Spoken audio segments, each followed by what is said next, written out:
బాగా గుర్తు, ఎన్నికలకు ముందు కొంతమంది పెద్దలు మన పార్టీలో పద్మనాభన్ గారిని సంప్రదించి పార్టీకి ఉపయోగపడతారు, మీరు కలిసి ప్రయాణం చేస్తే బాగుంటుందనే విషయం ప్రస్తావించినప్పుడు ఖచ్చితంగా మనం ప్రభుత్వం ఏర్పాటు చేయబోతున్నాం. పద్మనాభన్ గారికి జనసేన పార్టీ నుంచి మాట ఇవ్వండి. కూటమిలో భాగంగా అటు భారతీయ జనతా పార్టీ ఇటు తెలుగుదేశం పార్టీతో మనం కలిసి ప్రయాణం చేస్తున్నాం.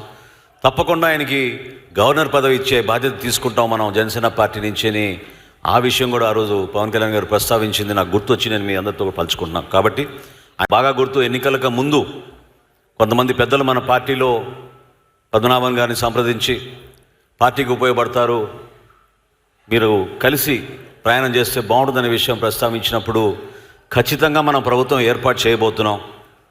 పద్మనాభన్ గారికి జనసేన పార్టీ నుంచి మాట ఇవ్వండి.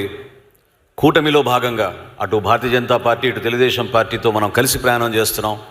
తప్పకుండా ఆయనకి గవర్నర్ పదవి ఇచ్చే బాధ్యత తీసుకుంటాం మనం జనసేన పార్టీ నుంచి అని ఆ విషయం కూడా ఆ రోజు పవన్ కళ్యాణ్ గారు ప్రస్తావించింది నాకు గుర్తొచ్చి నేను మీ అందరితో పంచుకుంటున్నాను. కాబట్టి